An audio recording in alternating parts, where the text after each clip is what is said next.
संयमाने सर्व यशवंतांची भाषणं मनोगत ऐकून आणि ह्या सगळ्या कार्यक्रमाचा अनुभव घेत असणारे आपल्याचे प्रमुख पाहुणे मान्य सुधीर ठाकरे सर यांना मी विनंती करतो की त्यांनी उपस्थित सर्व विद्यार्थी आणि सर्वांना मार्गदर्शन करावं. ठाकरे सर. युनिक अकॅडमी पुण्याचे माननीय तुकाराम जाधव सर, मगाशी मी त्यांना चुकून तुकाराम मुंडे म्हणालो, कारण म्हणजे चांगल्या अधिकाऱ्यांचा, चांगलं काम करणाऱ्या अधिकाऱ्यांचा पगडा डोक्यात एवढा असतो की तुकाराम नंतर माझ्या डोक्यात मुंडेचा. नंतर माझ्या लक्षात आलं की मुंडे ना घडवणारे तुकाराम जाधव आहेत, असे अनेक मुंडे त्यांनी घडवले आहेत. म्हणून कदाचित त्यांनी, कारण अनेक गोष्टी मी ऐकत होतो, आपले सगळ्यांचे अनुभव ऐकले. What is uniqueness in the unique academy ते मला आज कळलं.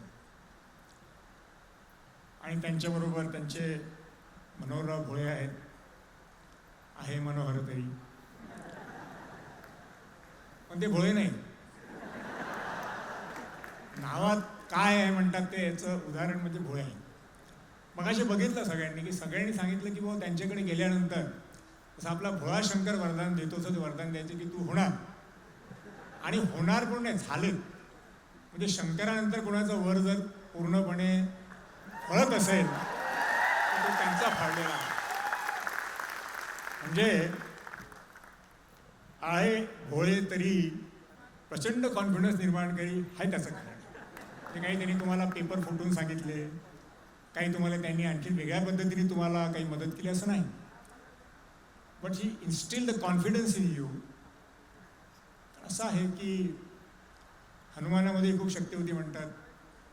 लहानपणी शाप दिला विसरली, जेव्हा लंका पार करायची वेळ आली तेव्हा एवढं 200 मीटर 200 किलोमीटर कोण जाणार. He was capable of doing that, but he was not knowing that is capable of doing that. So म्हणून कोणीतरी सांगायला लागलं त्याला की नाही बाबा, तुझ्यामध्ये शक्ती आहे, यू कॅन डू इट.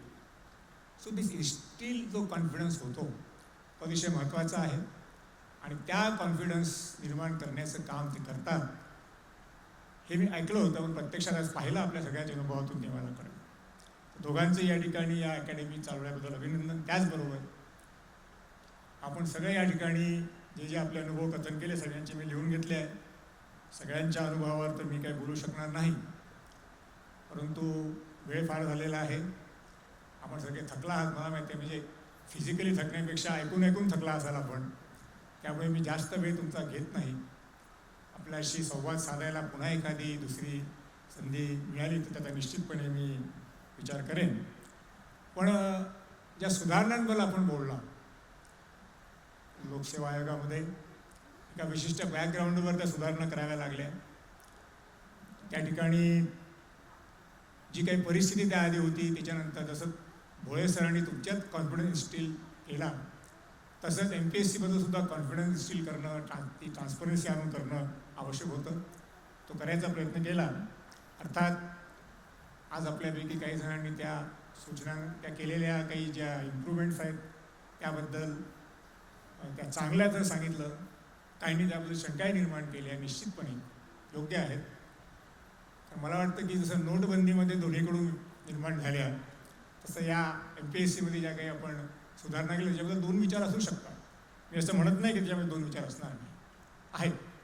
त्यामुळे सगळ्याच केलेल्या ज्या काही सुधारणा आहेत त्या सुधारणामध्ये आणखी सुधारणा करण्याची गरज नाही असं मी अजिबात मानणार नाही. एक मुद्दा या ठिकाणी आला, मी बघितलं की इंटरव्ह्यू पॅनलबद्दल बरीच चर्चा झाली. आज माझा तो अधिकार नाही बोलायचा की मी काही सुधारणा त्यात करू शकतो असंही नाही, पण तुम्हाला एक थोडी माहिती मी सांगतो की आज 2017मध्ये तुमचे return, preliminary return, main result लागतो. 1962, 63, 64ला जेव्हा पब्लिक सर्व्हिस कमिशन, जी पद्धत आजही आर्मीच्या आणि एअरफोर्स, आर्मी नेव्हीच्या परीक्षांमध्ये असते, ती आपल्या MPSCमध्ये होती की मेन, त्यावेळेस प्रिलिमिनरी नव्हती. Main examination was only to qualify for the interview. Main examination was only to qualify for the interview. त्यामुळे त्यात हायर लोअर पेपर असायचे. लोअर पेपरमध्ये IASला असेल तर हायर पेपर घ्यावे लागायचे, IPSला एक पेपर कमी घ्यावं लागायचं वगैरे वगैरे. ते तुम्हाला सिस्टीम कदाचित माहीत नसेल असेल. There you have to, for clearing for interview only, the marks of the written were counted. आणि मग जो निकाल लागायचा तुमचा परीक्षेचा तो फक्त इंटरव्ह्यूच्या मार्कावर लागायचा. जी पद्धत आजही तुम्ही जर NDA मध्ये केला का बाकीच्यात केला तर त्या ठिकाणी at least you clear your SSB you are not through. तुम्हाला किती मार्क असू दे तिकडे. त्या स्टेजपासून मग त्यावेळेस माझ्या याचा अर्थ तुमच्या रिटर्नला काही अर्थ नाही. फक्त तुम्ही क्वालिफाय करायचं की 3 पट जर मुलं बोलवायची आहे तर 100 जागा असतील तर 300 मुलं बोलवायची. कुठली बोलवायची? पहिल्या रिटर्न परीक्षेमध्ये ज्यांना 300 मुलांना ज्यांना टॉप मार्क मिळाले त्यांना बोलवायचं आणि त्या 300 मधला कदाचित ज्याला कमी मार्क आहे तो सुद्धा सिलेक्ट होऊ शकतो. आणि इंटरव्ह्यूचे मार्क अशाप्रमाणे 100% इंटरव्ह्यूवरती व्हायचं. ती पद्धत आपण बदलली. या इंटरव्ह्यूच्या बाबतीमध्ये थोडं सब्जेक्टिव्ह होऊ शकतं याचा विचार करून सुप्रीम कोर्टाने सुद्धा मध्ये निर्णय दिला की the marks in the interview should not exceed 12.5% of what is in the written examination. तर ह्या सगळ्या गोष्टी केल्यानंतर त्यात आणखीन ट्रान्सपरन्सी आणण्याचा प्रयत्न हा आपण या काही दिवसांमध्ये केला. या ठिकाणी आज मी ज्यांचे मनोगत ऐकले त्यांचे आईवडील आले. मला एक सांगावं असं वाटतं की अशा तऱ्हेचा सत्कार मी पहिल्यांदा पाहिला. कारण अमेरिकेमध्ये माझ्या मुली आहेत तेव्हा जेव्हा डिग्री घ्यायची तर डिग्री घेताना तिथे आईवडिलांना बोलवतात. पण तिथे स्टेजवर जाऊ देत नाही. फक्त तेव्हा तिकडे डिग्री घ्यायला मुलगी गेली किंवा मुलगा गेला की यांनी फक्त इथून आपले हात हलवायचे. दुसरी पण एक पद्धत आहे आपल्याकडे म्हणजे आर्मीत आहे की ज्या दिवशी मुलाला किंवा मुलीला कमिशन मिळतं त्या दिवशी ट्रेनिंग संपल्यानंतर वेन इज कमिशन त्यावेळेस लाईटवर येतो. तुमच्यापैकी काही लोकांना माहीत असेल दोन्ही खांद्यावरती बॅच ही असते ज्यांची जी रँक असते. एका बाजूनी वडील एका बाजूनी आईची रँक लावला लावतात की देशाला हा मुलगा तुम्हाला मी समर्पण केलं. तिथे आईवडील येतात. पण या 2 शिवाय आईवडिलांना या ठिकाणी बोलवून त्यांच्याबरोबर मुलाचा सत्कार मी आज पहिल्यांदाच पाहिला. त्यामुळे याच्याबद्दल निश्चितच मी आपल्या या सर्व मनोहर पंतांचं आणि तुकाराम दोघांचंही निश्चितपणे कौतुक करेन. काय मी केलं आणि काय मी करणार मी सांगत नाही. कारण तर जसं मगाशी एक मुद्दा आपण सांगितला की आता काय करायचं. आता एवढ्या आपण सुधारणा केल्या रिटर्नमध्ये आपण ट्रान्सपरन्सी आणली. मगाशी कोणतरी सांगितलं मला थोडं जरा मी कन्फ्यूज झालो. पण नंतर मी मनोहरला विचारलं की बाबा एका मुलाने सांगितलं की रिटर्नचे मार्क मला माहीत होते माझे. कारण असं आहे की इंटरव्ह्यू घेणाऱ्या पॅनेलमध्ये इन्क्लुडिंग चेअरमनलाही फायनल निकाल लागेपर्यंत तुम्हाला किती मार्क रिटर्नमध्ये मिळाले माहीत असतं. बिलीव्ह मी. काय माहीत असतं की कट ऑफ काय. 400 मुलं बोलवायचे इंटरव्ह्यूला किंवा 500 मुलं बोलवायचे आणि ते 500 मुलामधला शेवटला मुलगा कुठला बोलवला आहे आणि तो मुलगा म्हणजे रोल नंबर असतो. त्याचे कट ऑफ माहीत असतं म्हणजे की आता कट ऑफ एवढा. पण त्या 500 पैकी कोणाला किती मार्क आहेत हे इंटरव्ह्यू बोर्डालाही माहीत असतं. तुम्हाला माहीत असतं. का माहीत असतं? आणि तुम्ही काय करता तुमच्या परीक्षेची कार्बन कॉपी घेऊन तुम्ही जाता. त्यामुळे जसं तुमचं वेबवर आपण टाकलं तर तुम्हाला प्रत्येकाला कळतं तुमच्या कार्बन कॉपीवर की मला किती मार्क मिळाले. इथे फक्त कॉम्प्युटरला कळतं बोर्डाला कळतं. तर अशा आणि हे UPSCचे नाही मगाशी कोणतरी सांगितलं. तर अशा तऱ्हेची ट्रान्सपरन्सी आपण आणलेली आहे आणि ती आणण्यामागे उद्देश हाच होता. मगाशी आपण बघत होतो की मजुराचा मुलगा अपंग गँगमनची मुलगी बहीण भाऊ दोघेही या ठिकाणी येऊ शकतात. किराणा दुकान असणाऱ्यांची मुलगी UAS येऊ शकते. शिक्षकाचा मुलगा होऊ शकतो. याच्यावरून एक तुमच्या लक्षात येईल की आता MPSC असो किंवा UPSC असो genetics has no role to play. मोठ्या IAS ऑफिसरचा मुलगाच IAS ऑफिसर होईल असं. So forget that genetics has to play any role in your selection. No and not. The system has been prepared in such a manner everybody अगदी दिल्लीपासून गल्लीपर्यंत कुठलाही मुलगा हा होऊ शकतो provided he tries to develop his potential and capacity in that particular matter. Genetics नाहीच आहे, जेंडरही नाही आहे, असं नाही आहे. आता बघितलं आपण मगाशी त्या बापना मुलीने सांगितलं की दुसरी मुलगी त्याला आई दुःखी झाली होती, पण आज आपण बघतोय की किती मुली या ठिकाणी सिलेक्ट झालेल्या आहेत. So like gender genetics there is no role for gender also. Equality of gender हा सुद्धा कन्सेप्ट आपण आपल्या सिलेक्शनमध्ये आणलेला आहे. काही ठिकाणी असंही होतं की ओपनमध्ये जरी मुलींचं पर्सेंटेज असलं आपल्याकडे रिझर्वेशनचं, तरी त्याच्यापेक्षाही जास्त प्रमाणात मुली मेरिट्सवर त्यांच्या स्वतःच्या याच्यावर टॉप होतात आणि अशी परिस्थिती आपण पाहिली आहे. आणि जागृतीचा तर संबंधच नाही. पहिलं होतं की ओरिसातली मुलं सिलेक्ट होतात IASला, कुठली साऊथची होतात. आणि महाराष्ट्रातल्या तुमच्या महाराष्ट्रात सुद्धा सांगलीचा झाला तर बुलढाण्याचाही झाला, नागपूरचा झाला तर गडचिरोलीचा पण झालेला आहे मुलगा. त्याच्यामुळे जेंडर जागृती जेनेटिक्स या गोष्टीला महत्त्व नाही आहे. तुम्ही कसं काम करता, काय करता याच्यावर सगळं अवलंबून आहे. मगाशी भूषण हिरे पहिला आला, गमतीचा भाग असे तो म्हणला की आपण अभ्यास करताना 2-3 वर्ष ते संन्यास पत्करला पाहिजे. 3 वर्ष संन्यास पत्करला तर तो डिप्टी कलेक्टर झाला, परमनंट संन्यास पत्करला तर मुख्यमंत्री होतो माणूस.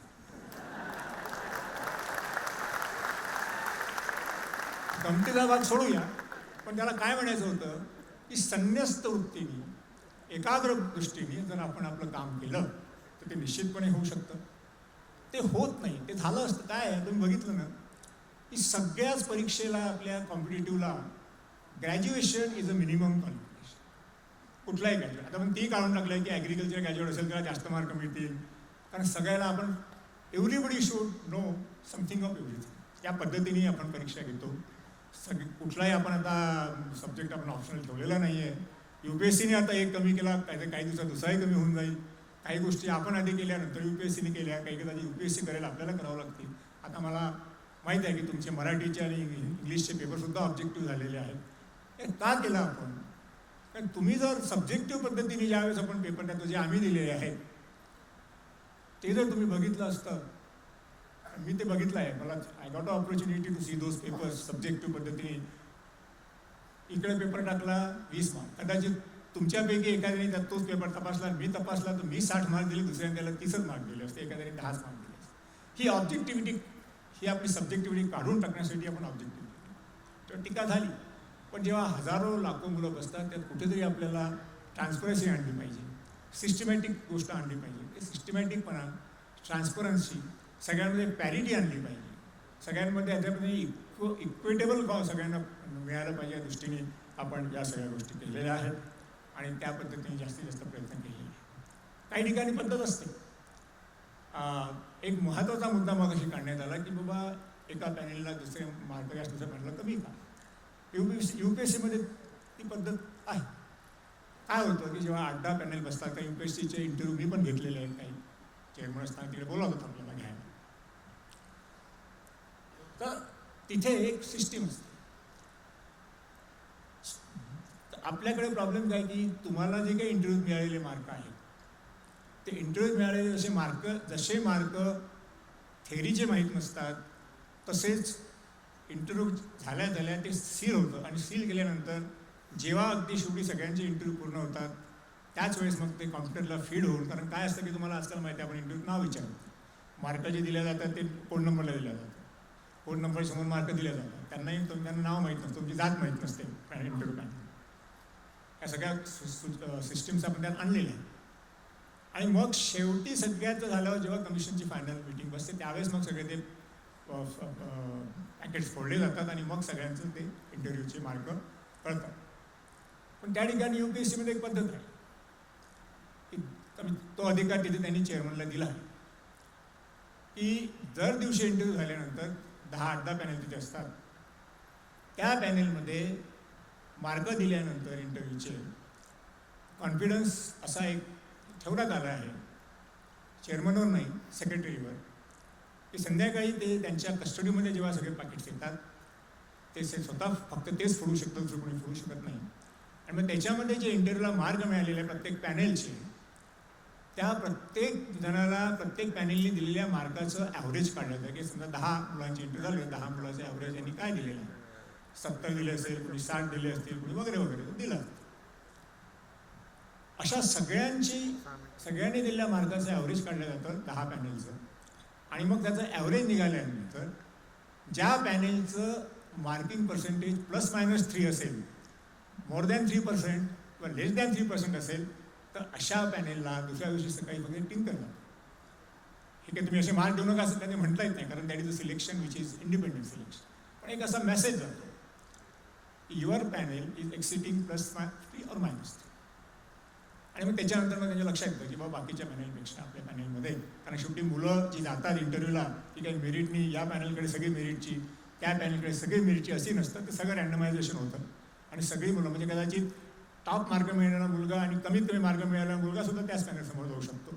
कदाचित सगळे टॉप मार्क मिळाले त्या पॅनेलकडे जाऊ शकतात, कारण ते रँडमायझेशन होतं. मग ते सकाळी लॉट निघून मग त्या ठिकाणी ते इंटरव्ह्यूसाठी दिलं जातं. त्यांनाही कोणाला माहीत नसतं, कुठल्याही पॅनेललाही माहीत नसतं की हा मुलगा माझ्याकडे येणार आहे का. आल्यानंतर त्याला हे माहीत नसतं की याचं नाव काय आहे, याची जात काय. तर एवढी सगळी त्याच्यामध्ये ट्रान्सपरन्सी असते. आणि त्या बरंही अशा तऱ्हेने कदाचित आपल्या सिस्टीममध्ये हा ॲव्हरेज करण्याचा जो भाग आहे तो आणला तर कधी ते थोडा आणखी फरक पडू शकेल असं वाटतं मला. अर्थात मी अध्यक्ष असतो ते केलं असतं, आता नाही करू शकणार मी, पण मी सांगतो की अशी सिस्टीम आहे. सांगायचा मुद्दा हा आहे की सगळीच ट्रान्सपरन्सी आपण आणायचा प्रयत्न केल्यानंतर काही लॅकुने राहणार नाही असं नाही आहे, राहू शकतात. पण जशी जशी आपल्याला अनुभव येईल त्या पद्धतीने आपण त्याच्यावर सूट केल्या पाहिजे.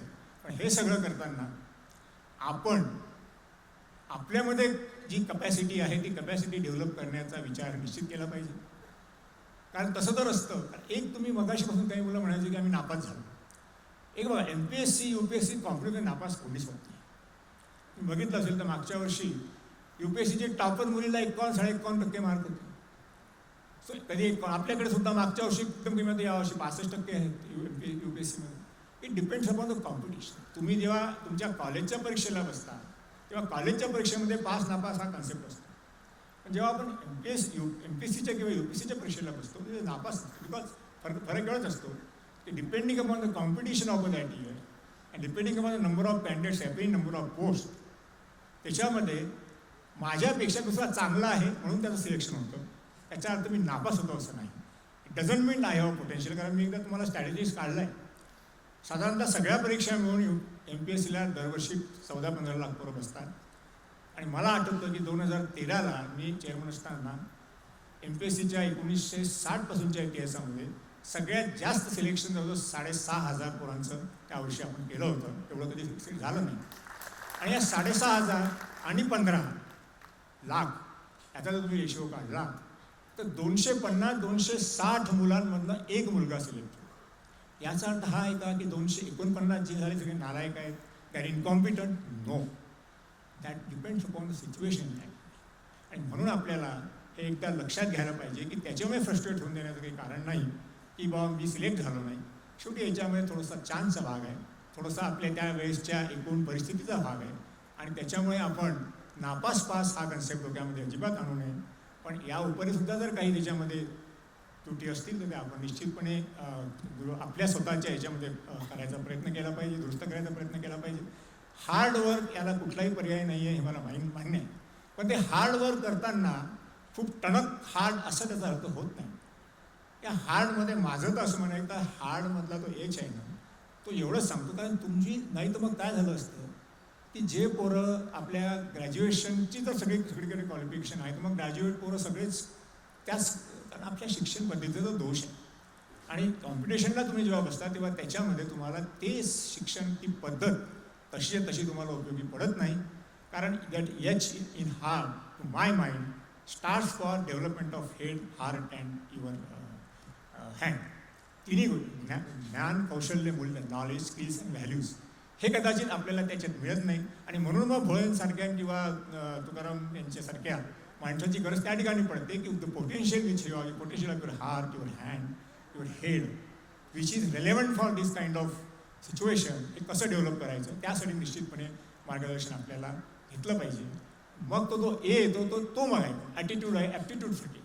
ॲप्टिट्यूड तुमच्यात असते पण ती डेव्हलप कशी करायची. सो हार्डवर्क म्हणजे हा ए जो आहे तो हा आपली आपल्यातली ॲप्टिट्यूड आहे ती कशी तुमच्यामध्ये आहे ती कशी डेव्हलप करता येईल हा बघा. ॲटिट्यूडवर काही प्रॉब्लेम असतील ते कशा आपल्याला इंटरव्ह्यूच्या वेळेस वगैरे करता येईल त्याच्यासाठी केला पाहिजे.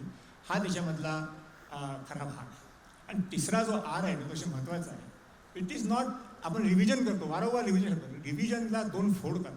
रिव्हिजन प्रत्येक वेळेस जेव्हा तुम्ही एक पुस्तक वाचता, प्रत्येक वेळेस तुम्ही जेव्हा काही करता, तेव्हा it is a revisioning of your views. ते नुसतं आपलं पाठ करणे असं होत नाही. So whenever you are doing that, कमीत कमी कॉम्पिटेटिव्हमध्ये हे रिव्हिजनिंग अतिशय महत्त्वाचं असतं. So word revision has to be split in a manner that it will be revisioning of your वारंवार. जर कायद्याचं पुस्तक वाचल्यावर प्रत्येक वेळेस वेगळा आयाम लक्षात येतो, त्या पद्धतीने आपण केला पाहिजे. आणि सगळ्यात महत्त्वाचा जो हार्डमधला डी आहे तो माझ्या मते इट्स अ डिलिव्हरी. तुम्हाला सगळं सांगितलं त्यांनी, पण how you deliver at the time of interview, how deliver in your examination is very important. मी पुष्कळ मुलं पाहतो, मार्क चांगले असतात, delivery at the interview is very bad. काही लोक असे असतात की इकडे मार्क कमी असतात, पण can deliver in very good manner either in return or in your oral. ते सगळे जे काही त्याच्यामधले गोष्टी आहेत, तर हार्ड वर्क याचा अर्थ 18 तास अभ्यास करणे किंवा 2-3 वर्ष तयारी करणे हा न घेता, हा हार्डचा अर्थ आहे की you have to ensure that you develop your HARD, your head, heart and your hands, your aptitude, your attitude. हे जे आहे युअर रिव्हिजन करताना आपल्याला तेच ते वाचून त्या आपल्याला रटायचं नाही आहे, ते याचा विचार करून पाहिजे. प्रत्येक वेळी आपल्या नवीन अँगल पुढे आला पाहिजे. आणि शेवटी आपण ही डिलिव्हरी कशी करणार आहे हा विचार घेतला पाहिजे. बोलणारा पुष्कळ वेळ आहे, बोलता येईल, त्यातले अनेक तुम्हाला आयाम सांगता येतील. वेळ झालेला आहे. पुन्हा एकदा आपल्या सर्व या ठिकाणी ज्यांनी यावर्षी यश मिळालं त्यांचं मी कौतुक करतो. त्यांना सुरेश चिंतितो, आणि ते झाले नाही आहेत त्यांनी पुन्हा प्रयत्न करावा, या पद्धतीने हार्डवर्क करावं. पण ते हार्डवर्क म्हणजे नुसतं असं कन्सेप्च्युअली मी जे सांगितलं त्या पद्धतीने करावं. त्यासाठी दोन्ही हे आपले या ठिकाणी असलेले कॅपेबल आहेत. They will certainly do it. They are doing it. Only have to capture that and you have to go ahead. Thank you.